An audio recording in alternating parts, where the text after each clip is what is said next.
দেখেন আপনি ভোটের মাঠে জোটের রাজনীতি এই হলো আপনার বিষয়। আজিজ যে কথাগুলো বললো অনেকগুলো কথা বলছে, এতে এনসিপির পক্ষেও কিছু বলছে, এনসিপি উনি আশাবাদ ব্যক্ত করছেন কিন্তু হয়তো আশানুরূপ পাচ্ছেন না এটা বলছেন। কিন্তু প্রশ্ন হচ্ছে জোটের বিষয়টা কেন? এখন তো বাংলাদেশে আমরা দ্বিদলীয় শাসন দেখে আসছি, আওয়ামী লীগ আর বিএনপির। এখন বাংলাদেশে তো মানে তাদের ভাষ্যমতে আর কি, আমাদের যে অতীত রেকর্ড, তার মধ্যে আর তো কোনো বড় দল নাই, সেখানে তো অন্তত এনসিপি জোট করুক, বিএনপির মতো বড় দলের কেন জোট লাগতেছে এটা আমার কাছে বোধগম্য না, আমার কাছে মনে হয় না। দীর্ঘদিন তাদের সাথে মাঠে যারা রাজনীতি করেছে, তাদের মাঠে রাজনীতি কি, যারা তার জোটে যোগ দিছে, জি যতগুলা দল যোগ দিছে, টোটাল যতগুলা দল যোগ দিছে, আমার কাছে মনে হয় না দল প্রতি 200 করে লোক পাবেন আপনি বা 500 করে লোক পাবেন। সুতরাং আন্দোলন সংগ্রামে তো তারা ছিল, আন্দোলন তো আমরাও করছি, টকশোটা একটা আন্দোলন। আপনি না বিএনপির সাথে ওই ভাই যে লেভেলটা আছে, উনি যদি একটা পার্টি করে, একটা পার্টির চেয়ারম্যান হয়ে যাবে, সেম স্ট্যাটাস, সারা বাংলাদেশ তারা চেনে, বিশ্ব চেনে। ওই এগুলো আপনি সবাই কিন্তু টক শো দিয়ে পরিচিত, পলিটিক্যাল অ্যাক্টিভিটিস দিয়ে কেউ পরিচিত না। বিএনপির সাথে যে দলগুলো জোট করেছে আপনি দেখেন হিসাব করে, তো আমি সেদিকে যাচ্ছি না।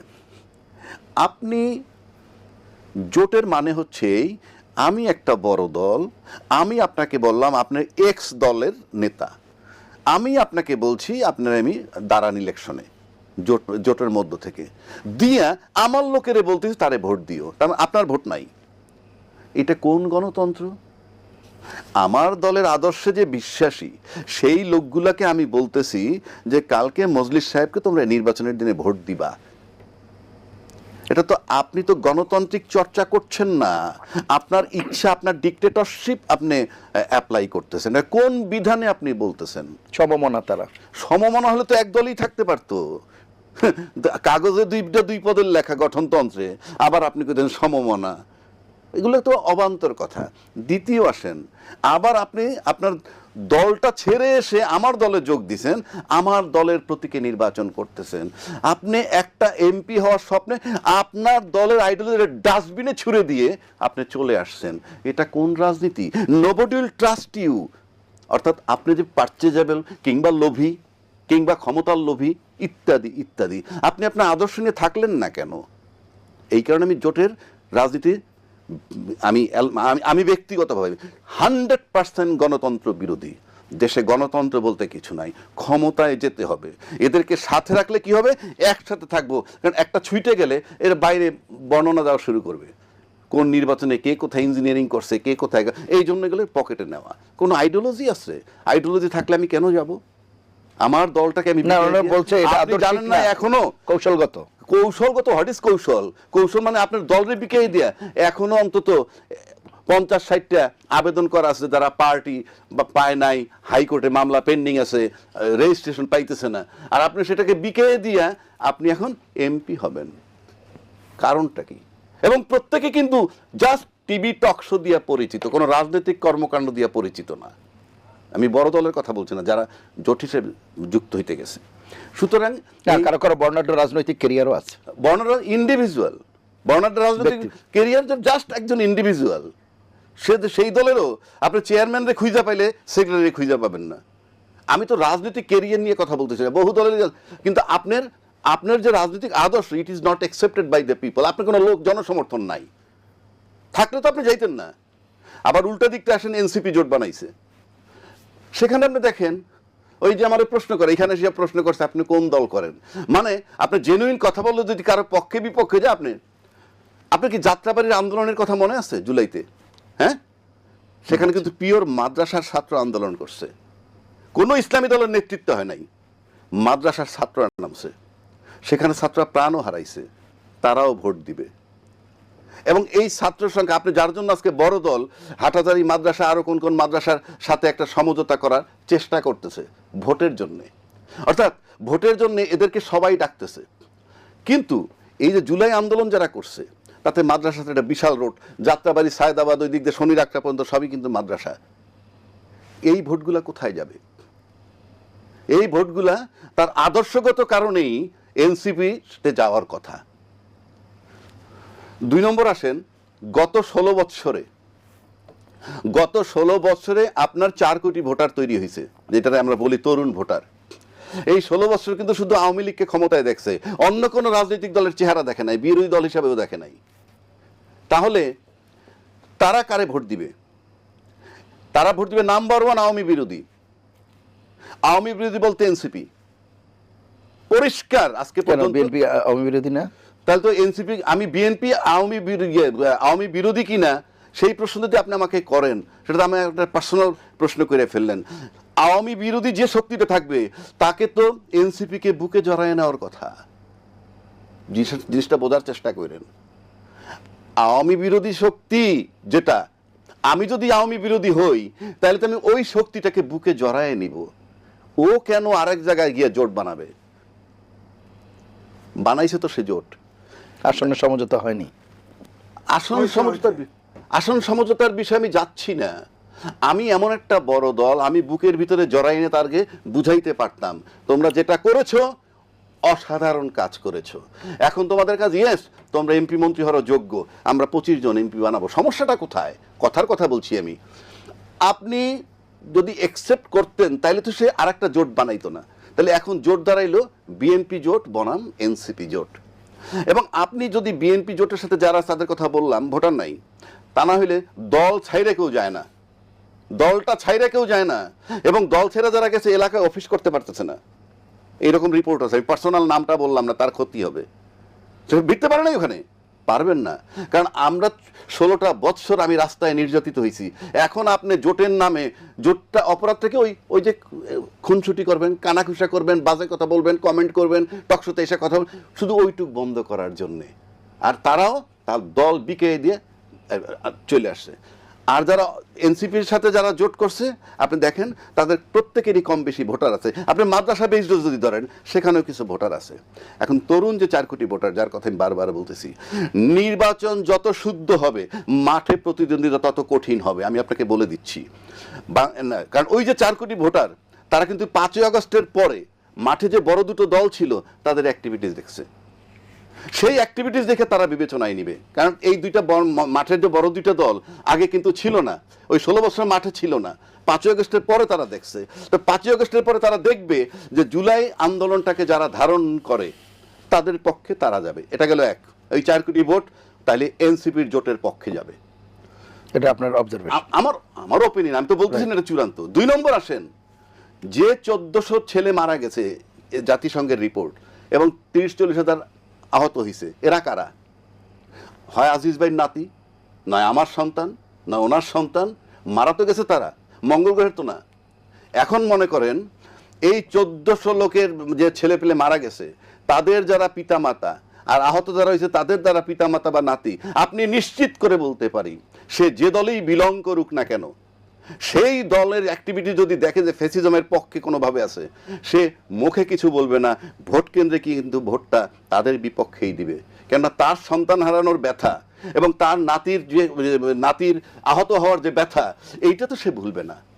এটা যে যত গল্প করুক। এখন আপনি বলতে পারেন তাহলে ফলাফল কি হবে? ফলাফলটা আমি আসবো ফলাফলের বিষয়ে, শেষ করে দিচ্ছি একটু। ফলাফলটা হলো এরকম যে আপনি যদি নির্বাচন যত শুদ্ধ হবে মাঠে তত কম্পিটিশন হবে, নাম্বার 1। নাম্বার 2, আজকে পর্যন্ত আমরা যেহেতু মাঠে যাই, ঘাটে যাই, আজকে পর্যন্ত যে অবস্থা তাতে 2/3 মেজরিটি পাওয়ার মতো কোনো দল সুষ্ঠু নির্বাচনে নাই। সুতরাং 2/3 মেজরিটি যে দলই পাক, ইলেকশন ইঞ্জিনিয়ারিং ছাড়া এটা আদৌ সম্ভব নয়। তারগুলো এক দেখছে আওয়ামী লীগের 16 বছর, আর অন্য দলকে তারা দেখে নাই, অপোজিশন হিসাবেও দেখে নাই। তাদেরকে বিএনপি মাঠে ছিল না, মাঠে থাকে একদিন, পার্লামেন্টে তাদেরকে দেখে না। আচ্ছা, কিন্তু আমি বলছি 5ই আগস্টের পরে আর মাঠে যেটা দেখছে সেখানে তো দেখছে যে এনসিপির রোলটা কি ছিল, ফাইনালি টার্নিং পয়েন্টে কারা গেছে সেটা দেখছে। দেখার পর 5ই আগস্টের পরের অ্যাক্টিভিটিস অবশ্যই তারা আমলে নিবে। এবং আমার সন্তান যদি মারা যায় থাকে, আমি যে দলই করি না কেন ভোট আমি সেখানে দিব না, যদি দেখি তারা সেই ফ্যাসিজমের পক্ষে কোনোভাবে ডাইরেক্ট ইনডাইরেক্ট পক্ষপাতিত্ব করে, তবে সেইটা আমি বলছি। 2 নম্বর আসেন, আজিজ ভাই অত্যন্ত ভালো বক্তা, তার সামনে কথা বলতে আমার আন্ডারস্ট্যান্ডিং ভালো দেখে আসি না, এলে তো ওনার মতো লোকের সামনে এসে কথা বলা কঠিন। তো যাই হোক, না শোনেন একটা কথা, আমি বাংলাদেশ কেন যে কোনো অপরাধ তার কঠিন বিচার হওয়া উচিত, কঠিন বিচার হওয়া উচিত। এবং এই যে কঠিন বিচার হওয়া উচিত তাতে কিন্তু যে সরকারটা পলাতক হইল তার বিচারগুলোর ব্যাপারে আমি নিশ্চিত করে বলতে পারি রাজনৈতিক দল সব একমত হয়নি, একাগ্র চিত্তে সবাই বলেনি আগে বিচার করেন পরে আমরা বলছে কেউ চ্যালেঞ্জ, কেউ বলেনি। তাহলে আপনি কি অপরাধের বিচার চাচ্ছেন না, নাকি রাজনৈতিক অপরাধ সব মওকুফ? আপনি তো অপরাধ করছেন, আয়নাগর অপরাধ, বিডিআর হত্যা অপরাধ, ছাত্রছাত্রীর হত্যা অপরাধ, হ্যাঁ, বিনা বিচারে হত্যা অপরাধ, ক্রস ফায়ারে অপরাধ, মানে হত্যা করা অপরাধ। সেটা থেকে অস্বীকার করছে না যেগুলো অপরাধ না। করছেন, আপনি চান নাই তো একাগ্র চিত্তে আগে বিচার করেন, সেটা আসি নেই আমরা। এটা আমি সেই নির্বাচনের বিরোধিতাও করছি না, কিন্তু একাগ্র চিত্তে এখানে আসেন নাই। যেভাবে আপনি এই যে জুলাই, এই যে ছেলেটা মাহাদি সিলেটে গিয়ে যে থানায় বলল, অফকোর্স আমি সাপোর্ট করি না, কঠিনতম অপরাধ, সে থানা জ্বালাই দিছে। কোন দিন? 5ই আগস্ট বা 6ই আগস্ট। 5ই আগস্ট কিন্তু ওই সন্তোষ সাহেব, পত্রিকার নিউজ, একটা শিশু সহ 9 জনকে হত্যা করেছে সেই পুলিশ। আর 5ই আগস্ট থেকে 8ই আগস্ট পর্যন্ত কোনো সরকার ছিল না, যদিও আমি বলি সেনা প্রধান দায়িত্বে ছিলেন। আপনি জিনিসগুলো মিলাইতে হবে। কিন্তু আপনি 6ই আগস্ট আপনি থানায় পড়াইছে, আর আপনি 5ই আগস্ট শিশু সহ 9 জনকে হত্যা করেছেন। দুইটা অপরাধের কোনোটাকে আমি ছাড় দিতে চাই না। এটা যেমন ছাড় দিতে চাই না, একইভাবে রাজনৈতিক দলগুলো কেন ঐক্যমত্য হইতে পারে নাই যে এই যে ট্রাইব্যুনাল হইছে সেখানে এই বিচারগুলো আগে হোক? পারিনি আমরা আসতে, আমরা নির্বাচনের দিকে ঝুঁকে গেলাম, ভালো কথা। এবং সবচেয়ে জঘন্য সিচুয়েশন, আমরা নির্বাচন চাইছি, প্রশাসন এখনো ঠিক হয় নাই, সেই বিতর্কে আমি যাচ্ছি না। আমি জবাবটা দিচ্ছি, এই যে তারা থানা পোড়াইছে, অমুক করছে, তমুক করছে, জঘন্য অপরাধ। কিন্তু পুরা আন্দোলনের মুখে যদি আপনি দেখেন, আন্দোলনের সময় এগুলো ঘটতেই পারে। আন্দোলন তো আন্দোলন, 1400 সন্তানও তো মারা গেছে, আপনি আন্দোলন।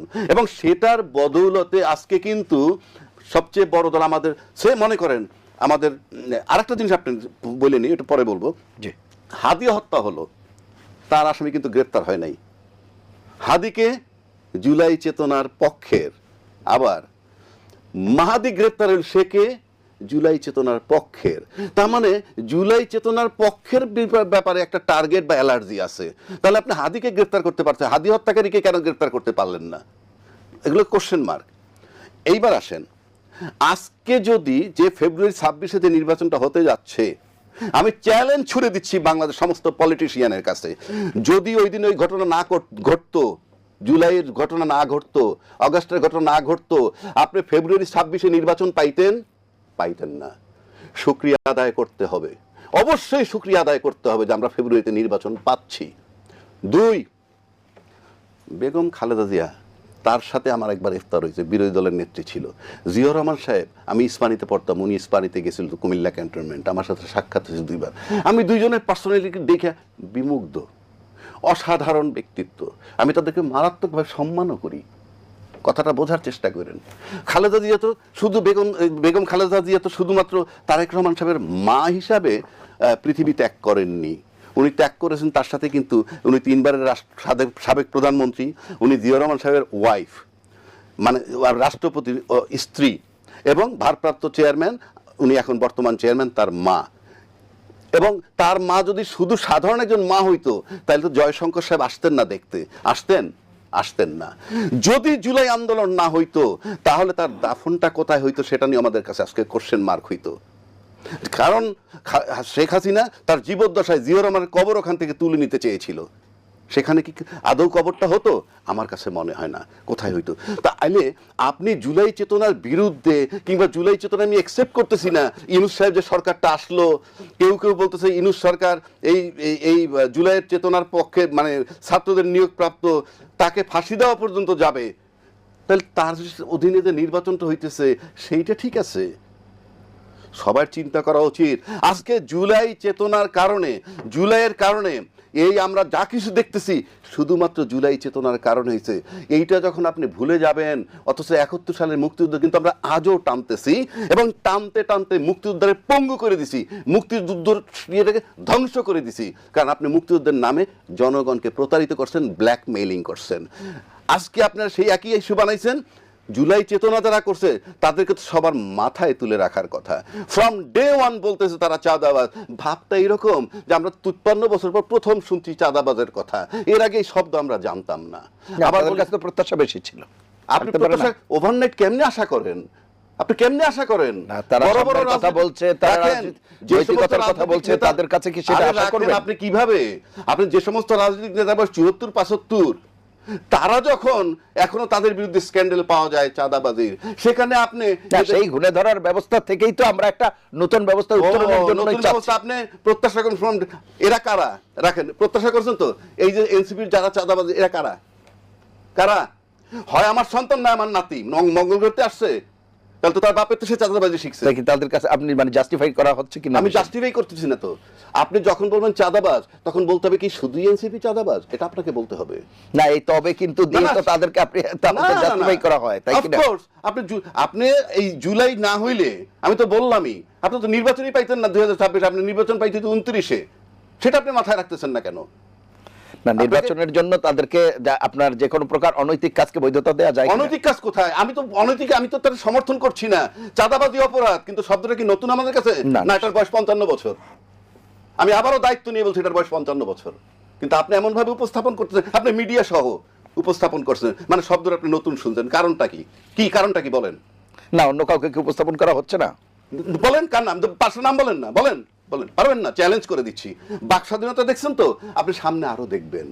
ফ্রিডম অফ স্পিচ বাংলাদেশ সবসময় থাকবে, বাক স্বাধীনতা আপনার সবসময় থাকবে, বাট ফ্রিডম আফটার স্পিচ কি হয় সেটা মনে